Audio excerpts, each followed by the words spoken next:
Well, the Boston Red Sox have.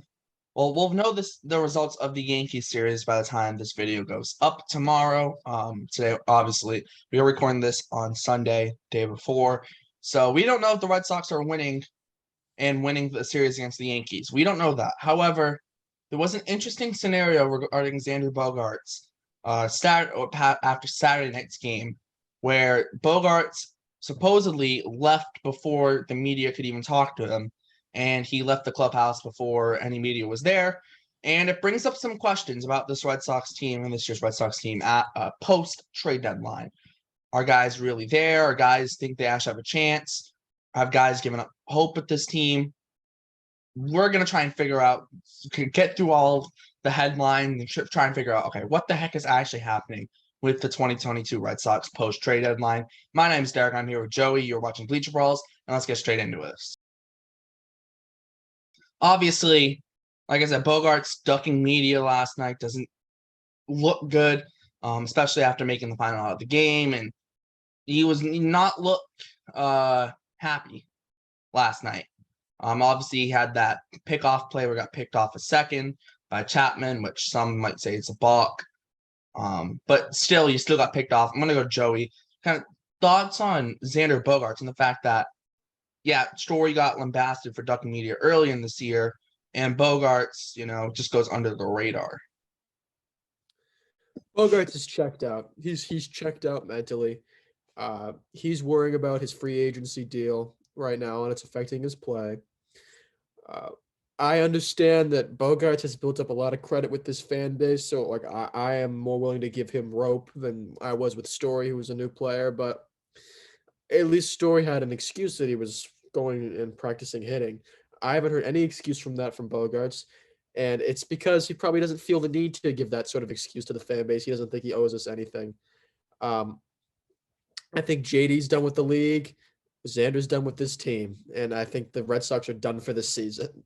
Yeah, I've been saying it for like the last, 2 weeks. I want to say I'm getting worried about Bogaerts. That all the free agency stuff, and teams love paying shortstops, and even guys on down years, teams love paying them. Xander Bogaerts is going to get money. He's going to get a lot of money. How much money, that's to be seen. Do the Red Sox want to give him the amount of money other teams might be willing to offer him? I don't know. And also, too, you also have to take in the thing that, hey, Bogaerts only played in Boston.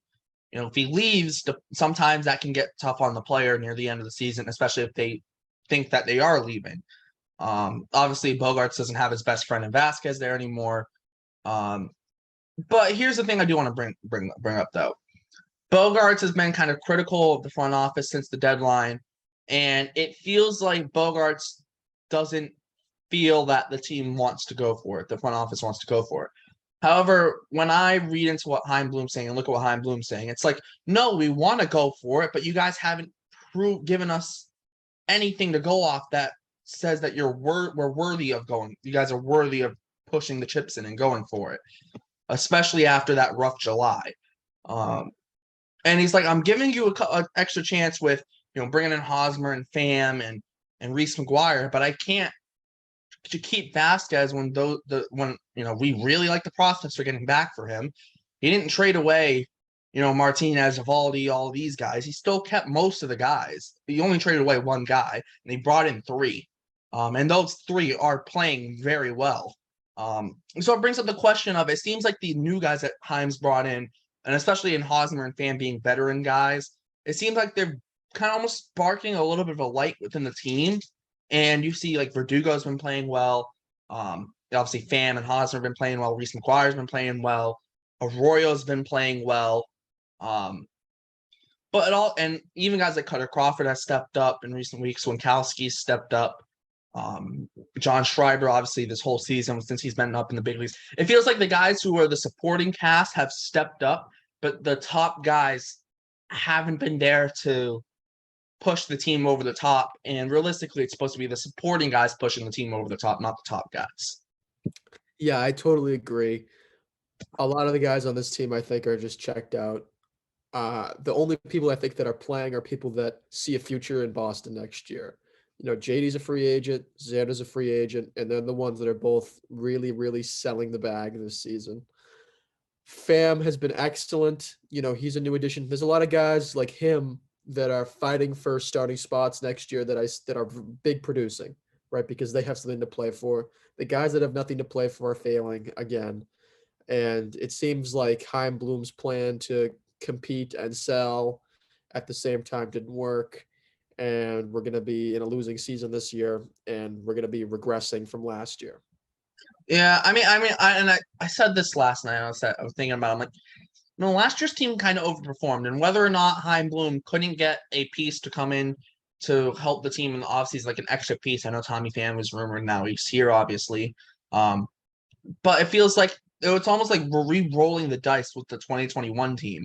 And most of the time, when you have a team where guys step up and overperform what they normally do, it feels like you're always set for a regression to the mean if you don't add on to that. And they didn't really add on to it. Obviously, brought in Story, but you lose Renfro. There wasn't a bunch of big additions to the team. And I think that's kind of what the Red Sox fan base was upset about, and they kind of regressed to the mean. But also feels like the players are kind of like, okay, what are we doing? If as a player and you're in a city like Boston and you want to win, you're not like the players don't care about the farm system.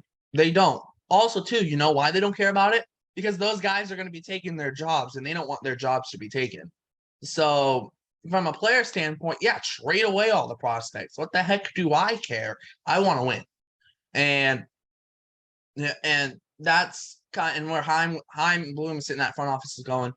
You haven't given me a reason to go all in and go out and get a couple guys to add to this team. Had they continued doing what they did in June and July, there was 100% reason. There would be 100% reason to think that Chaim Bloom's going out and getting guys. Maybe he still goes out and gets like a guy like a Pham and a Hosmer, but he doesn't trade Christian Vasquez. And maybe he also adds another piece in the bullpen or whatever, and is willing to push that extra chip in to make a trade happen. Whereas it feels like this year that wasn't really the case because they had such a bad July. And we saw it last night. It comes to the big three on this offense to win this team games. JD Martinez, Xander Bogaerts, and Rafi Devers. Bogaerts struggled last night. JD Martinez has struggled since like June. He's been horrific. He's sitting like 175 in his last 15 games. And in his last like 30 games, it's like 210. I think he's done with baseball. I think he's honestly done with baseball. Yeah. He's living on hot and cold streaks right now. And he's on a very big cold streak right now. Yeah, but a 2-month cold streak, at some point it just becomes what you are, right? Yeah. And he's been hitting 185 since before the All-Star break. That is his career might be over. He's not a QO guy anymore, I don't think, after this. No chance. And he can't play the outfield anymore. He's stuck to DH duty, which I guarantee the Red Sox don't like that because they would like to be able to use him in the outfield every now and then, but they literally can't. So that kind of hurts. And then Devers, it felt like last night, it felt like, okay, you're doing too much. You're trying to do too much. You're trying to hit the ball 500 feet when all you need is just get on base, get a base hit. Heck, you might get a home run, but you don't need to be swinging at a 20 out of 10 swing. We just need 8 out of 10 because Rafi's 8 out of 10. He can still smack that ball 450 feet with it. But instead, he's trying to hit it, 1,000 feet, and it's like, dude, relax. And it did feel like there was some mental lapses. Obviously, Bogaerts getting picked off, and it feels like kind of the core group of guys that are supposed to be the main reason that we're winning. It feels like they're just not. They're not mentally either. They're not mentally there. 1, 2, they're just not playing well, and it's starting to get to them mentally. Or 3, they just literally don't care anymore. And it feels like with JD, he just hasn't been playing well, and now it maybe could be starting to catch him mentally, maybe, but he's definitely just hasn't been playing well. Bogaerts looks like he's starting to get mental side of things are starting to go a little sideways. And then Devers, it's kind of mental because he's trying to do too much, it feels. Yeah, and Devers has been hot almost all season. So it's not fair of us to condemn him for having a cold streak now when our team is not competitive. But I think it's very important that, especially for Devers, that he has other people to rely on in that lineup, that all the pressure isn't on him. And when he doesn't have that, he does tend to put the team on his back and try to make it so, and try to make the impossible run and the impossible win. And that's even harder when your team is bad. It's really Yeah. hard to put the whole team on your back when your whole team is terrible.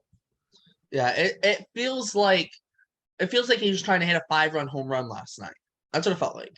And I understand it. Like, I know everyone has moments, especially players as well, when the rest of the team isn't really performing for the most part. And it's like, I got to go out and put this team on my back. And I feel like there was probably feeling it also, too.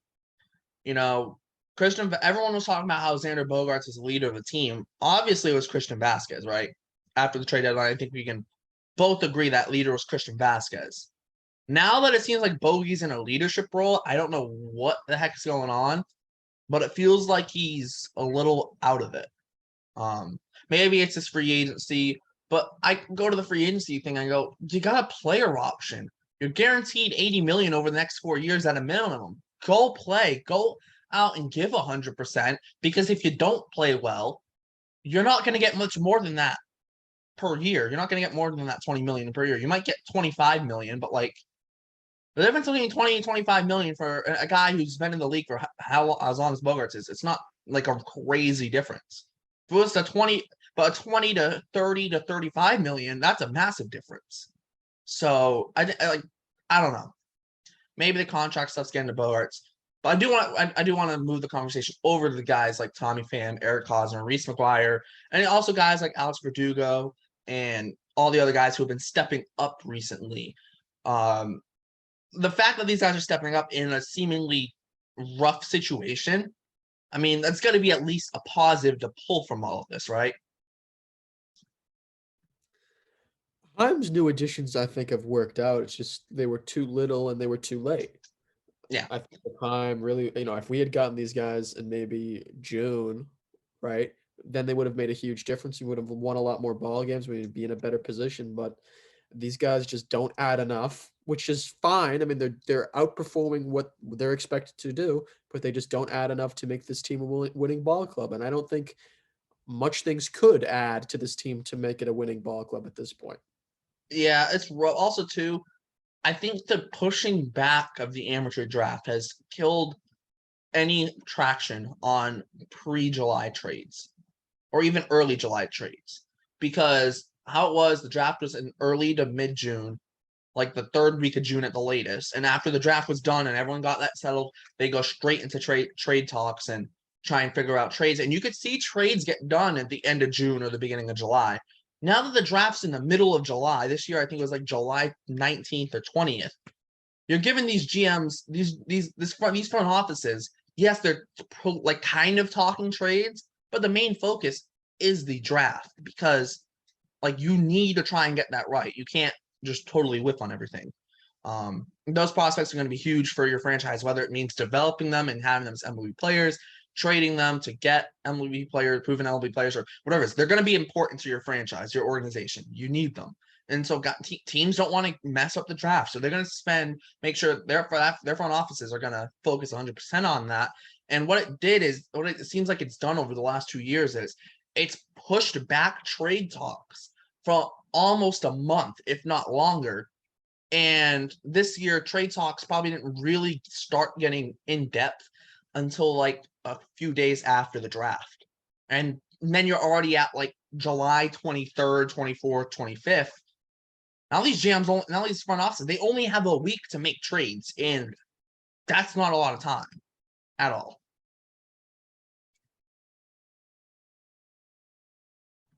Yeah, I agree. I think if the draft were moved back to June, you would have a much larger ability to make decisions in June. Um, and I think Heim made a lot of good plays. I mean, I don't really understand the Vasquez trade. If you're trying to say you're competing, I don't think you trade your starting catcher. But what he's gotten in return, they've all overperformed. It's too little, too late, and they're not enough to make this team a winning ball club. Yeah, I feel like Heim is very good at getting value from teams so from the not super smart teams, if you take out like the Dodgers, Rays, Brewers, and maybe like not the Padres, because they trade away prospects like nobody's business.